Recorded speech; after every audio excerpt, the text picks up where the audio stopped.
Hello, so welcome to our new series. This will be all about learning how to give oracle card readings, intuitive oracle card readings. Just to let you know, first and foremost, there are many ways to give an oracle card reading intuitively, but this is just what I developed and what has worked for me and what I have shared actually in my retreats and workshops. Why oracle cards and not tarot cards? I just did not gravitate towards using tarot cards. What I know about them is that they are a set system. They are a universal system and it does not change. The number of cards per deck do not change. The symbolisms do not change. And the meaning of the symbolisms also stay the same and universal, whatever kind of tarot deck you use. They will always be the same. And with oracle decks, they are different from deck to deck, right? The number of cards will vary, the symbolisms will vary, the words and the meanings will vary, and the theme will also vary. And so for me, that works well with my intuition. I love seeing new visuals. I love seeing prompt words or phrases, and that stimulates my intuition more. Today, I wanted to share with you how to give an oracle reading for people or clients or friends and families who are going through a period of discernment and they're trying to make a choice whether to stay or to go, to stay in a job or to stay in a relationship or to leave it or leave the job or reconsider the relationship. What else? Or someone who is presented with two choices, no, choice A or choice B. And this is how I usually do it. Before I do my readings, of course, I try to be like, when I say like at my best, like energetically wise, I'm not sick, right? I'm not in pain.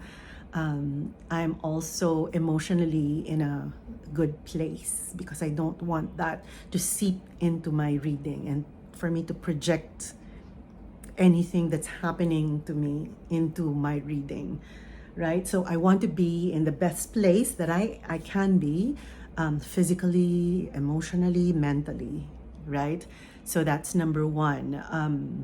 Number two, what I do is I ground and center myself, connect with my intuition, right? Ground and center yourself, connect with your intuition. And that can look like many things for everyone, no? Other people will just sit in silence and connect with nature, right? Like look at plants or close their eyes, meditate for a bit. Some people will listen to, what do they call that? Like a singing bowl or spiritual music, right? For me, it's just sitting in silence and just grounding and centering myself and connecting with my intuition. And then I think about the person because I almost always do my readings as a recording. No, I ask for a picture, or if I know them, I picture them in my mind, no, and try to connect with their energy, right? So I connect with their energy, and then I pick. If you have a lot of decks to choose from, that is also a part, no, for me, a part of the reading already. So I pick appropriate oracle decks or decks that call out to me when I think about their energy, right? The energy of the person I'm reading for. And for this one, I'm thinking about a person who is going through a period of discernment on whether he or she should stay in a business or a job or leave that business or job and pursue something else. So when I thought about that person and I thought about the situation, I picked three decks to work with. This is deck number one, Sacred Destiny, right? Because they're trying to change the course of their destiny where it is now. I got this one also. No, it kind of called to me.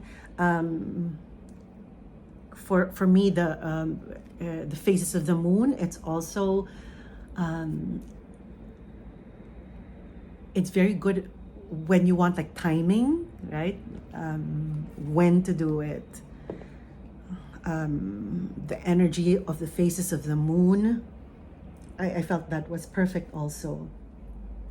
And then the last is that, because literally, crossroads, right?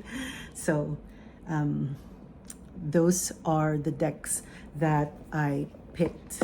And then while thinking about that person, I will begin to shuffle, shuffle the cards, and then I'll show you. I'll show you exactly my spread. It's very intuitive. When I do the spread, it's just, it's very intuitive. I arrange them the way I feel that is right or that looks visually good to me. No, I don't even read into it immediately. I'll usually just arrange them how it feels right to me.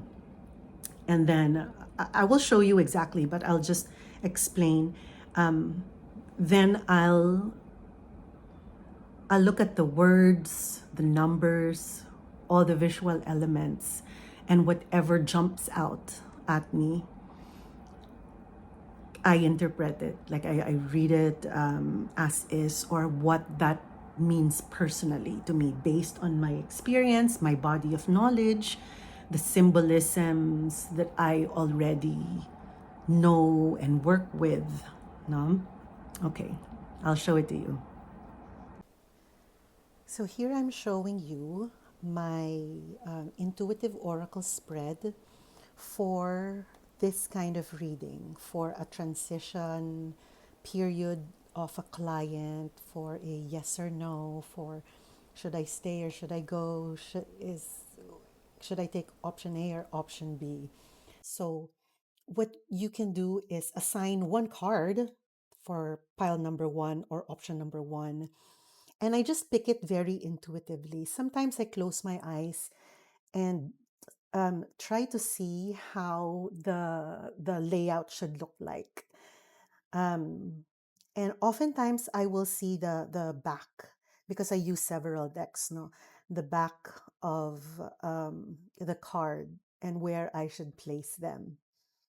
No, so this one is option number two. And I usually will get like a third card or create a third pile as like a last word or insight or advice.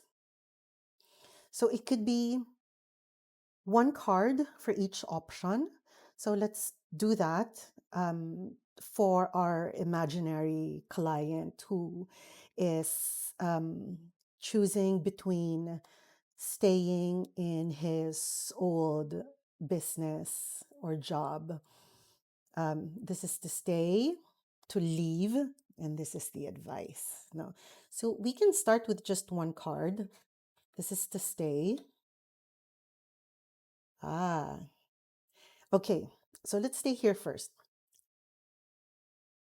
This is the card we're assigning to stay, right? So, what are we seeing? What are you seeing? If they stay, miracles can happen, right? Abundance can happen. I feel like when you say like the end of the rainbow, what do they say about the end of the rainbow? There's a pot of gold. Yeah. Just check in with your own set of what do you call that? Symbolism, no? Your own um like toolbox of symbolisms that you already have in your imagination, in your education, in your experience. So for me, this is saying that if you stay, there will be miracles. There is potential abundance shown by the two rainbows.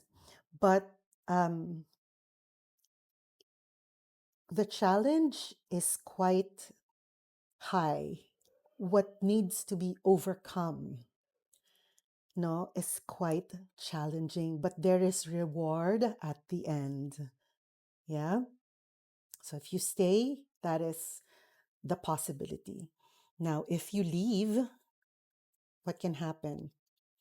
Obviously, yes, there are new beginnings. There's also, because literally it says, right? New moon, new beginnings. But what else can you see? The red,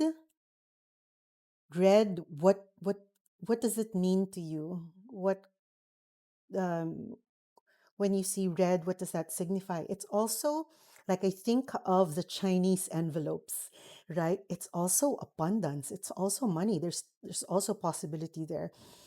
And then you look, there is, if you look closely at the bottom, okay, what is that? I'm seeing, is that a fish or are those lotus flowers? Okay, okay, because my first instinct was they look like lotus flowers to me, but they're not fully open. So for me, that's also like internal spiritual growth. No, that is a possibility if they leave. There's also like double tiger, or are those like tigers? No, um, what do tigers mean to you? And what does it mean when it's double? Because when you look here, there's also double, no? Um, you also can, yeah, let your eyes wander around. Let your eyes wander around and just see what symbolisms are jumping out at you and what they mean to you. Now my eyes are being drawn to this path. It's quite clear, right? It's paved already. There's nothing that you need to part, or it feels like this path is quite easy, actually. Then this is also very promising, but it feels like wow, what you need to scale, right? And this mountain, it looks like it's impossible almost to scale because it's so steep. It's not even on an incline. It goes boom straight up, right? This one, it feels like the path is paved. Like it's ready. It's there. It's easier. Yeah. And then the last card, when I turn it over, and I treat this like an advice or the last word or something that the guides want them to know, or like an additional insight. It says here, play. And there's this white, is this a dog? No, I guess it's a dog. And then there's also number there. If this number means something to you. Um, for me, what does 29 mean? Okay. I usually reduce the number into a single number or a number that has a meaning to me. 9 plus 2 is 11. Um, I've learned well, to me, this is from my experience, but you have to base it on your experience, right? And in your body of knowledge or the body of symbolisms that speak to you. For me, 11 is completion plus one more, right? It's really the next level. You completed something and you've begun the next level. Really, here the advice is to not to work so hard. Life does not have to be a challenge all the time. It doesn't have to be overcoming all the time. It should also be filled with joy and playfulness and the enjoyment of what is there, what is given, what is present. And so clearly for me, but it depends. It's always best to allow the client to decide for themselves, right? But clearly, this last advice is going towards the second choice, no? To leave the path of difficulty, even though this still has potential, no? But to take the path of spiritual growth, of ease, no? Because there is abundance there, there is power there, but somehow it will be easier and it will be more pleasurable, and you will have the opportunity to enjoy um, the pleasures of life. Yeah. So that's how I usually would read it. Sometimes what I like is I also build up, no? Sometimes I will make it um, like three in one pile. Yeah, so this pile represents, yeah, this pile represents to stay. This pile, okay, wait. Can you see everything?